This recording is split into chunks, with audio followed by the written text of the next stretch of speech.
তো আমাকে একটা রাইট অ্যাঙ্গেল ট্রায়াঙ্গেল দেওয়া আছে না,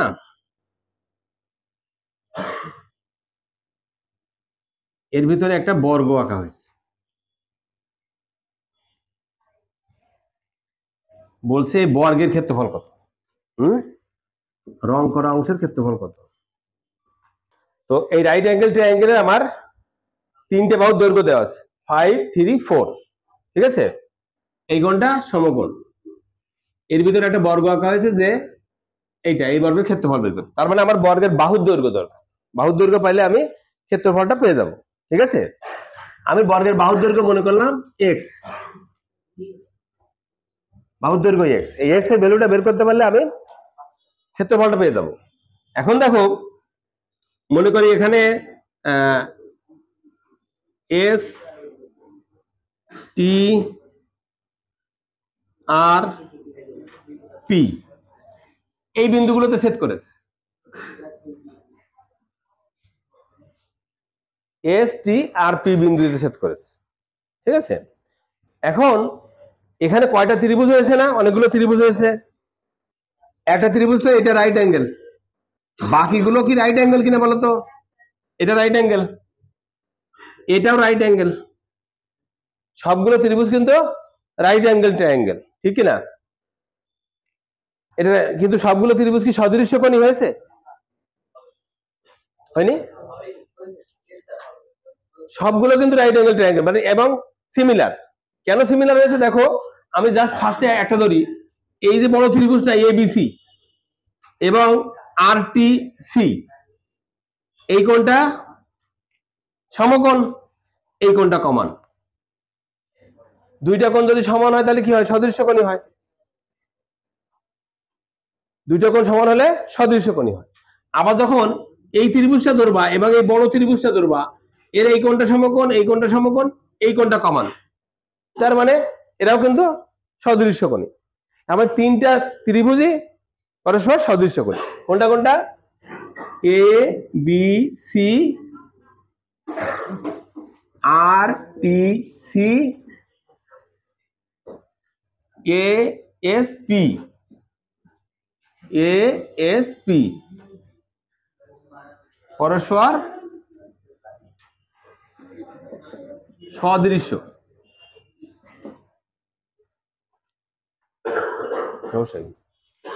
পরস্পর সদৃশ্য।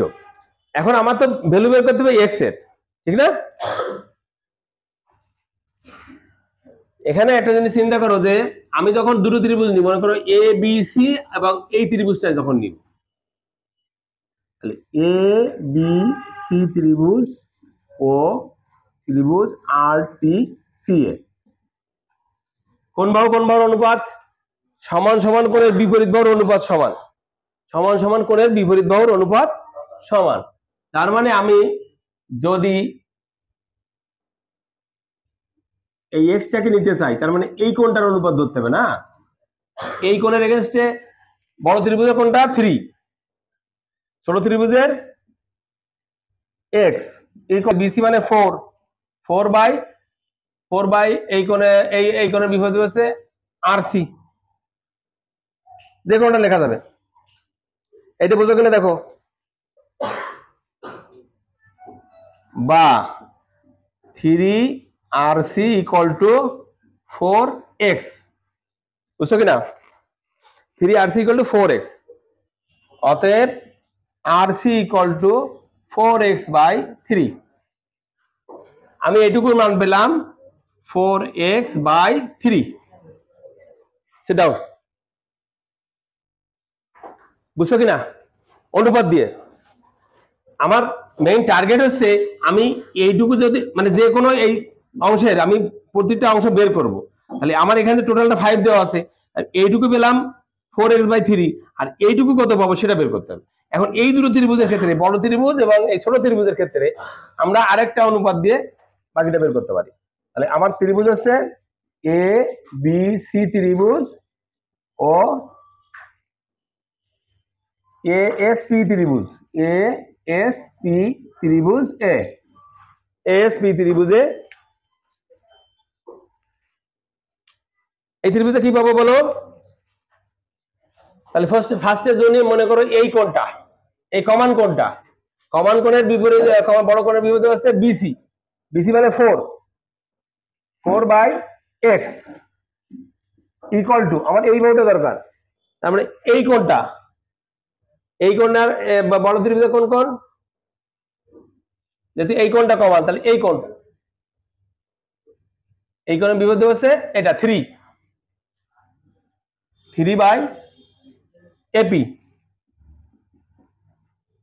3/AP, বুঝো কিনা দেখো।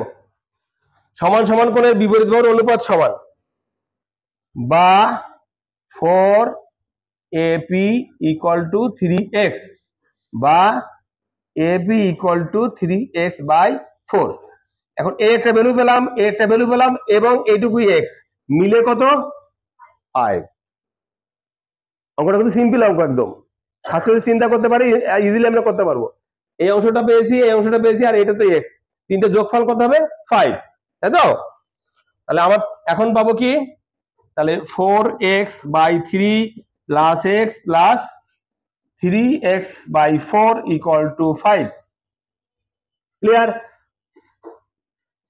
এলসিএম আছে 12, 16x plus 12x plus 3 3 9x equal to 5, বা যোগ করে কত হয় 9 10 11 11 6 17 7 হাতে 1 2 আর 3, x/12 ইকুয়াল টু 5, বা 37x ইকুয়াল টু 60, বা x ইকুয়াল টু 60/37।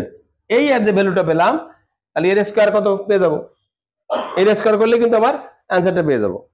বুঝেছো? বর্গের ক্ষেত্রফল স্কয়ারের ক্ষেত্রফল পাবো x², তার মানে কত,